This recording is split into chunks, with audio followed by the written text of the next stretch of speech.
Hello, welcome to another tonalist landscape oil painting demonstration. This is your painter in residence, M. Francis McCarthy. And the painting I'm bringing you today is called Path Through the Trees. And I finished this up last weekend, but it's one of the rare ones that I've had to go through a second color pass. I actually did my whole first pass and then had to apply some liquid. I'm going to point out to you what was bothering me. Um, and there was a bit of struggle in this, but it wasn't struggle to the point where the painting came out bad. I'm quite happy with the painting. I think it's a touch on the dark side, but then again, it's got some really nice bright lights in it as well, and some good chroma. And overall, I'm real happy with it, and happy to present it to you, and happy to talk to you about the struggle. So where are we at right now? Well, we're working on a bit of hardboard. It's 8 by 12 inches. And it's based on a photo I took many years back on vacation. It's been sitting there looking at me for over a year and a half since I've kind of done some prep on it. And then one day I decided to go after it. One thing that I didn't like and didn't change in the reference photo was it's if you've ever been in the woods, sometimes people build these like little steps with like 2x4s, and then there's dirt and then a 2x4. It's just not the kind of thing I really want in a painting. So initially I set up a path, but what happened to me was a phenomenon that I'm always talking about, and maybe it's happened to you too. If it has, mention it down in the comments there. I'd be curious to know. And that would be the phenomenon of pulling things from the reference into your painting. Okay, in here I tried to like stagger it and make it like sort of loose, but eventually it started to look like very rough hewn steps, and I didn't like that. So you'll see me just wipe all that out at one point and come in with something to replace it. And it took a little while to figure that out. I'm pretty happy with where it ended up. And what I had to resort to was just, first of all, I tried to find good reference on Google. I couldn't find anything. And then I knew that I had in my travels had come across some sort of paths. This is actually kind of going up a hill, but I don't know if it's that noticeable the way I painted it, so I didn't call it that now. But I guess it is, because we've got this little hidden bit of foliage on the other side, but that's okay. Path through the woods, trees is good. Working on hardboard. The initial drawing stage underpainting was done with some burn umber. And then I went in with some black, and I decided to do that first before. It might have been a case sometimes where I would just go in and do the underpainting with the burn umber, and then do the sky, and then do the dark. But I felt it was here to kind of establish the darks. And now this is, we're in a darker area, and it's a very lit area on the other side. There was more tree holes than you see here in the reference, which, by the way, if you're curious about that, the members area, that's where the live version of this is. It is 4 hours, I'll warn you right now. But a lot of people just keep it open in a tab, watch a little bit, or have it up and running while they're painting, either maybe they're going after it themselves, or doing their own painting. I'm just basically sharing a studio with them, so to speak. That's a kind of it's good though, because there are things that I bring up and talk about. I'm in the struggle. I'm battling, and I don't care. If you're here, you're probably, if you're not a painter, you're at least interested in painting, and so it's a struggle sometimes, and you're looking for tips. You're looking for trips, trips, man. Anyway, and I'm going to lay a few on you. One is, of course, is always to minimize the sky holes. The other thing I really want to talk quite a bit about is putting that painting back up on the easel, but we'll get there in a sec. So, I did my my drawing session under painting, mixed my colors. That's actually usually in the members area. For some reason, it didn't get recorded this time, but most of the painting's there. I come up with the basic structure of the palette for the painting and mix it, and I will vary that and change it, and then I jump in and start painting. So a lot of times I will almost always do the sky first.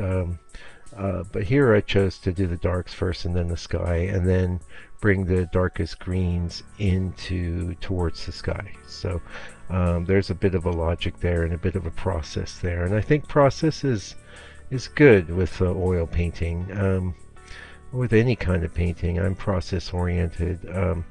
It doesn't preclude inspiration being a factor.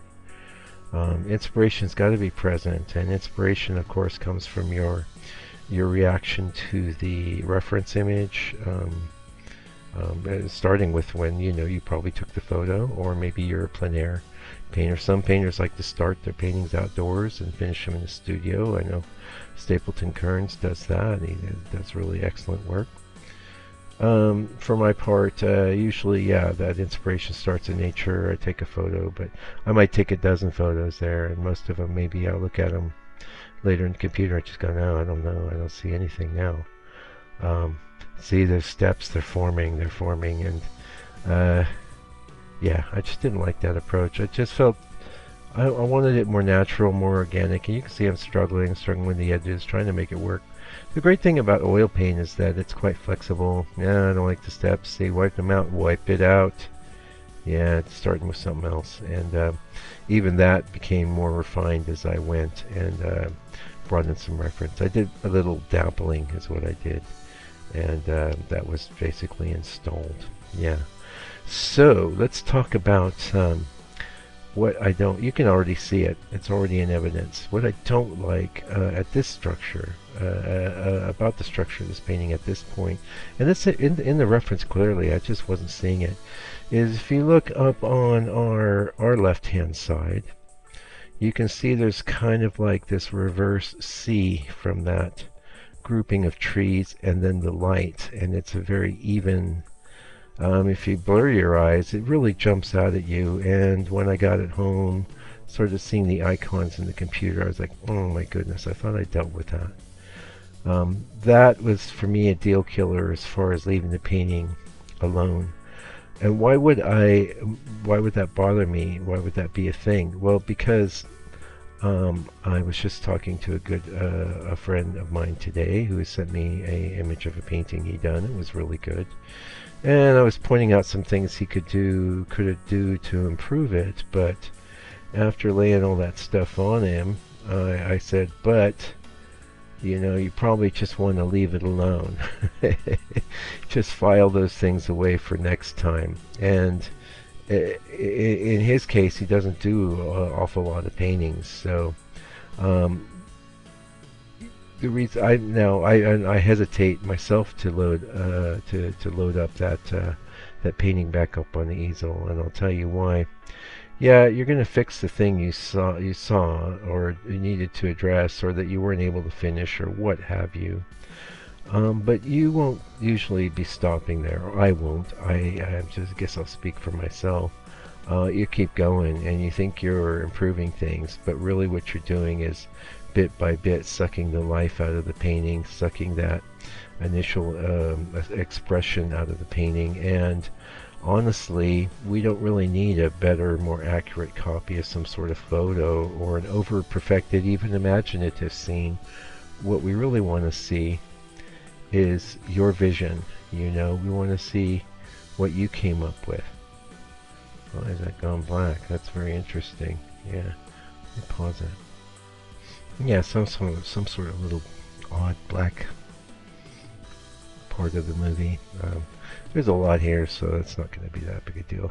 Looking at the painting with you now, oh, it looks like here, I'm getting ready to zoom out. I'm done. And so everything from here on out is going to be second color pass. And yeah, first thing I decided to do is brighten things up a bit more. Now, another reason I don't like to do second color pass, just for my personal, is it doesn't look as great in the video. Like everything, you can see everything looks a little dull, a little flat. That's because of the way the light's hitting the liquid right now. So it actually has a bit more presence in real life. But see, it looks a bit hazy, right? That's just the way the light's hitting it. Not much I can do about it. But I thought this would be worth sharing anyway. I think it's a good painting. And heck, I was looking at that reference in the folder for so long. I was bound to to get through it. So, um, so I will load a painting up and do a second color pass. I hesitate to though, because there you go, I'm fixing it even more. I pulled up some reference. I actually went home for lunch, found some good reference, and used that to guide me. It was still quite different. Yeah, I hesitate. It's very rare that I do now. I'll try to just plan my time so that I can get through the whole thing. With sort of strategies like bigger brushes, and just mindset, you know. If I have to, I might do in some instances the whole sky and then do the land the next day or something like that. Anyway, once you lose that freshness, it's like, let's face it, you're not going to be the same person the next day or the next week or the whatever. You're basically a person who's working over the work of your past self. And you might go, whoa, what a crazy concept. What is that going to do with anything? Well, it does. Because at its core, painting is an expression of your consciousness, what you are, and your interpretation of nature. That's what it is. That's one of the things that makes it valuable.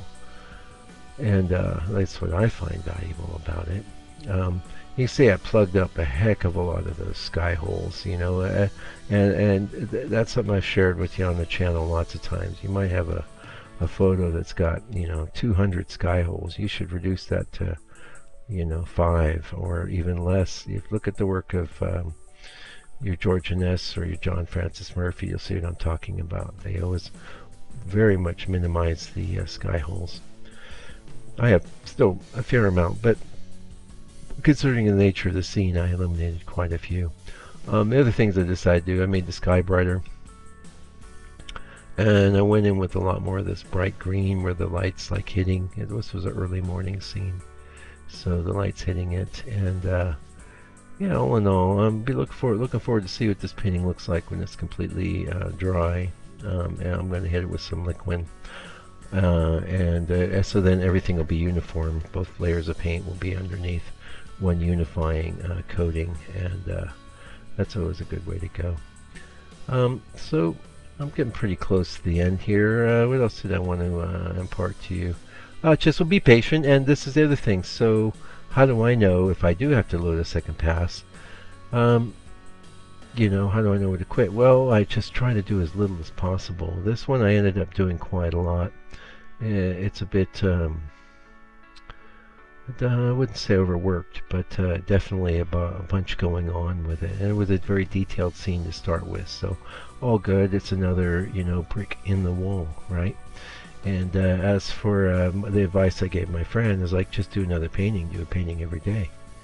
You know, just take the lessons from what you could have done to improve the last one, and then bring that into the next one. If you have to, though, go ahead and put that painting back up on the easel and go ahead and ruin it. Go ahead and choke the life out of it, because it's all good. The best way to learn, the way I know not to do that is because I've done it so many times. I've ruined so many paintings that way, especially with like techniques like dry brushing. Oh, heaven help me when I started getting into that. I couldn't stop myself. I would dry brush the whole thing. Some of the worst stuff I've done, you know. But not because the painting did look good at some stages. And what's really sad is how I videotape most things. So I could see that stage where it looked better, and I went flying past it. So, but it's okay. It's you know, the struggle is real, right? It's not the easiest thing to do, this landscape painting, and hopefully appreciate that. Now, if you appreciate this channel, please leave me a comment. Also, consider buying a painting and supporting me that way. That'd be really awesome, you know. Also, there's like a thanks button there. You could buy me a cup of coffee, or join the membership area, or you know, whatever you could do. I appreciate you coming around either way, spending some time here, painting together, and until I come back with another video for your edification and enjoyment, please do me a favor, do me a solid. Take good care of yourself, your family, all your loved ones, and stay out of trouble. God bless you and your family.